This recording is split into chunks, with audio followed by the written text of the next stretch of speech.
Good evening. This is Akashvani. I'm Anuja Kumar with the news at 9.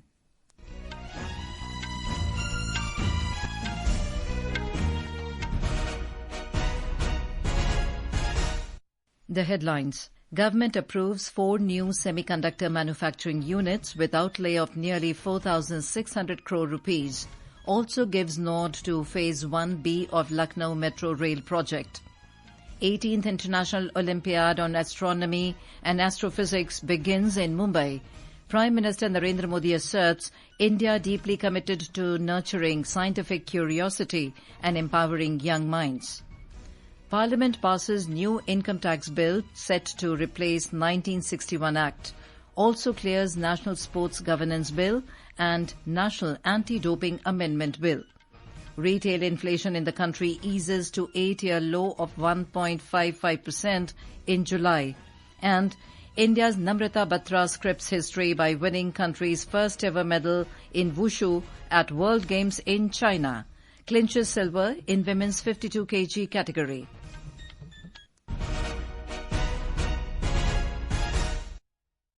And now the news in detail. The government has approved 4 new semiconductor manufacturing units in Odisha, Punjab and Andhra Pradesh with an estimated cost of 4,594 crore rupees. Information and Broadcasting Minister Ashwini Vaishnaw made the announcement while briefing media in New Delhi today about the Union Cabinet's decision taken under the chairmanship of Prime Minister Narendra Modi.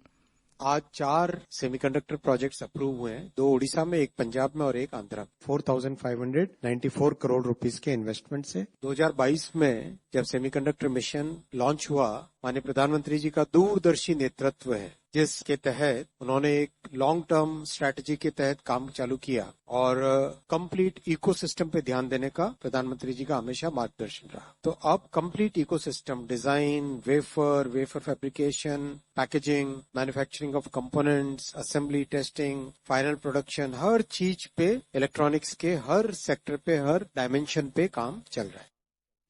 Mr. Vaishnaw said the government has also approved the Phase 1B of Lucknow Metro Rail project in Uttar Pradesh with an estimated cost of over 5,801 crore rupees. He said a total of 12 stations will be constructed and it will be completed in 5 years. Lucknow metro का phase 1B बहुत important है। लखनऊ बड़ा शहर है, वहां पर metro की बहुत जरूरत है। तो यहाँ पर फेज 1B अप्रूव हुआ 5,801 करोड़ रुपीस से। फेज 1B बनेगा ईस्ट से वेस्ट वाला, चारबाग से लेके वसंत कुंज तक का। तो इस फेज से काफी बड़ी संख्या में पैसेंजर्स मेट्रो का लाभ उठा सकेंगे और नागरिकों के लिए बेनिफिट होगा। इस प्रोजेक्ट को 5 साल में कंप्लीट किया जाएगा। The minister said the government has also given its nod for the Tato 2 hydroelectric project with a capacity of 700 megawatt to be built in Chiyomi district of Arunachal Pradesh within 6 years.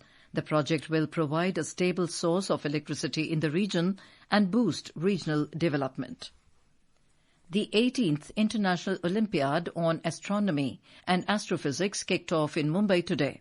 Nearly 300 students from 64 countries will be participating in the 10-day event. In his video message during the event, Prime Minister Narendra Modi emphasized that India is deeply committed to nurturing scientific curiosity and empowering young minds. India is deeply committed to nurturing scientific curiosity and empowering young minds. Over 10 million students are understanding STEM concepts through hands-on experimentation in adult tinkering labs. This is creating a culture of learning and innovation. Lauding India's initiatives in the fields of science, space and technology, Mr. Modi said India has one of the world's highest astronomical observatories in Ladakh. Mr. Modi said India believes in the power of collaboration and this Olympiad reflects that spirit. India believes in the power of international collaboration. This Olympiad reflects that spirit. This edition of the Olympiad is the largest so far. I thank the Homi Bhabha Center for Science Education and Tata Institute of Fundamental Research for making this event possible. In India, We believe that the sky is not the limit. It is just the beginning. The Parliament has passed the Income Tax Bill 2025 and the Taxation Laws Amendment Bill 2025, with Rajya Sabha returning both the legislations to the Lok Sabha after discussion. Replying to a debate on the two bills in the upper house this evening, Union Finance Minister Nirmala Sitharaman said the new bill, which will replace the 1961 Act, is a milestone that this country's financial system will face. To remove any confusion in the minds of anybody, this amendment and bringing in a new law in the place of old 1961 aims at simplifying the language, the lucidity which is required for anyone to understand it, no anomalies or any overlapping language that leads to misinterpretations. So this aims at only that. There are no new rates being brought in here, no tax issues which are being brought in here. That will come every year as it does in the finance bill. This is purely for making the document simpler. During the discussion, the opposition MP staged a walkout from the House. Ms. Sitharaman expressed displeasure that the opposition did not participate in the discussion, which had been agreed in the Business Advisory Committee for 16 hours of debate each in both houses. The Parliament has also cleared the National Sports Governance Bill 2025 and the National Anti-Doping Amendment Bill 2025 with the approval of the Rajya Sabha. The National Sports Governance Bill seeks to provide for recognition of national sports bodies and regulate their functioning. The National Anti-Doping Amendment Bill 2025 seeks to amend the National Anti-Doping Act 2022. Doping is the consumption of certain prohibited substances by athletes to enhance performance. Replying to a discussion, Youth Affairs and Sports Minister Mansukh Mandavia said the government has brought National Sports Governance Bill to bring transparency in the election of sports federations. ये bill में हम ज्यादा पारदर्शिता ला रहे हैं। ये bill में सरकार कोई पावर कैचअप करना नहीं चाहते हैं। सरकार कोई फेडरेशन में हस्तक्षेप नहीं करना चाहती है। सरकार कोई सिस्टम को नहीं कंट्रोल करना चाहती है। सभी में पारदर्शिता सुनिश्चित हो। ये पारदर्शिता सुनिश्चित करने के लिए हम उसको सहयोगी होने की कोशिश करेंगे। उसके लिए हम स्ट्रक्चर देंगे, उसके लिए हम व्यवस्था देंगे, ताकि एक ट्रांसपेरेंट तरीके से हमारे एथलीट को अपॉर्चुनिटी मिले। The Lok Sabha has passed the Indian Ports Bill 2025. The bill seeks to consolidate the law relating to ports, promote integrated port development, facilitate ease of doing business, and ensure the optimum utilization of India's coastline. The lower house also passed the Mines and Minerals Development and Regulation Amendment Bill 2025. Meanwhile, the Lok Sabha and the Rajya Sabha today faced multiple adjournments over the issue of Special Intensive Revision SIR of electoral rolls in Bihar. The Lok Sabha was adjourned 3 times, while the Rajya Sabha 2 times before being finally adjourned for the day. Both the houses will again meet on the 18th of this month. Earlier, when the Lok Sabha met after the first adjournment at 12 noon, Lok Sabha Speaker Om Birla announced the constitution of a 3-member committee to probe the allegations levelled against High Court Judge Justice Yashwant Verma after burnt cash notes were found at his residence in New Delhi in March this year. This is Akashvani giving you the news. For quick news updates round the clock, follow us on our X handle at AIR News Alerts. And for details of these stories and more, log on to our website www.newsonair.gov.in and download the News on AIR app. Farmers from across the country today thanked Prime Minister Narendra Modi for his bold decision in trade agreements despite foreign pressure. A large gathering of farmer organization leaders and cultivators met with Union Agriculture and Farmers Welfare Minister Shivraj Singh Chauhan in New Delhi to express gratitude and support for government's decisive action to protect the farmers' interests. During an interaction, Mr. Chauhan reiterated that government will soon introduce a new law against those producing fake fertilizers and chemicals. Prime Minister Narendra Modi has received a call from Uzbekistan President Shavkat Mirziyoyev. During the call, the two leaders reviewed progress in several key areas of bilateral cooperation, including trade, connectivity, health, technology, and people-to-people ties. The government has said that the registration of an overseas citizen of India, OCI, will be liable to get cancelled when a person has been sentenced to imprisonment for a term of not less than 2 years and has been charge-sheeted for an offence entailing punishment of imprisonment for 7 years or more. The Ministry of Home Affairs issued a notification in this regard today. The government has imposed new restrictions on imports of certain jute-based products from Bangladesh. A notification issued by the Directorate General of Foreign Trade yesterday stated that items such as jute fabrics, twine, ropes and bags can now enter India only through the Nhava Sheva seaport in Maharashtra, effective immediately. Imports via land ports along the India-Bangladesh border are now prohibited.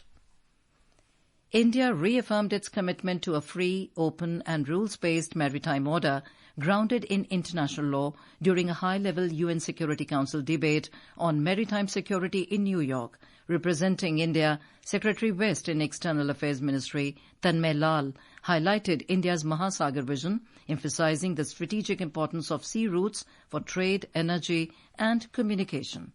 India remains committed to promote a free, open and rules-based maritime order in accordance with the principles of UNCLOS. Genuine international cooperation is needed to meet the collective challenges to maritime security and prosperity. As a responsible maritime power, India stands ready to continue to contribute to these joint efforts.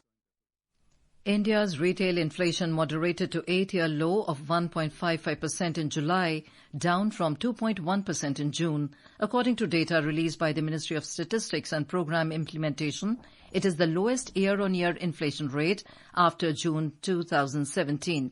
The food inflation rate based on the All India Consumer Food Price Index slipped deeper into deflation at 1.76% in July, the lowest since January 2019. In Jammu and Kashmir, the Meteorological Department has forecast rain and thunderstorms across several parts of the Jammu division till Friday. Our correspondent has the details. The rains triggered flash floods, landslides and mudslides in various places across the Jammu region, but no casualties have been recorded. Some residential houses were washed away in the outskirts of Jammu city. The heavy rainfall since Monday night has caused multiple road blockades across Rajouri, Poonch and Riasi districts. The Chenab River in Riasi district was flowing at a high level. This is N. Gulshan Rana for Akashvani News from Jammu. In Himachal Pradesh, continuous rainfall has disrupted normal life in the state. We have a report. Continuous rainfall has disrupted normal life in Himachal Pradesh. In the past 24 hours, the highest rainfall of 180 millimeters has been recorded in Nagrota Surya of Kangra district, while Guler in Mandi district has received 161 millimeters of rain. At several places, landslides and fallen trees have blocked 2 national highways and 330 connectivity roads. Meanwhile, the Meteorological Center Shimla has issued an orange alert for heavy rainfall tonight in all 10 districts except Lahaul Spiti and Kinnaur. Ritesh Kapoor, Akashvani News, Shimla. In sports, Namrata Batra today scripted history by winning India's first ever medal in Wushu at World Games in Chengdu, China. She clinched silver after losing to local favourite Meng Yu Chen 0-2 in the gold medal match of women's 52 kg category this evening. As part of Independence Day celebrations, people across the country are joining the Har Ghar Tiranga campaign. In Chandigarh, the Indian Air Force's base repair depot held a Tiranga bike rally, proudly carrying the national flag as a mark of dedication to the motherland. The CRPF in Pune and residents of Chennai in Tamil Nadu also organized spirited rallies, highlighting the importance of nation building. And now, before we end the bulletin, the headlines once again. Government approves 4 new semiconductor manufacturing units with outlay of nearly 4,600 crore rupees. Also gives nod to Phase 1B of Lucknow Metro Rail project. 18th International Olympiad on Astronomy and Astrophysics begins in Mumbai. Prime Minister Narendra Modi asserts India deeply committed to nurturing scientific curiosity and empowering young minds. Parliament passes new income tax bill set to replace 1961 Act. Also clears National Sports Governance Bill and National Anti-Doping Amendment Bill. Retail inflation in the country eases to 8-year low of 1.55% in July. And India's Namrata Batra scripts history by winning country's first ever medal in Wushu at World Games in China. Clinches Silver in women's 52 kg category. That is all in the news at 9. Good night.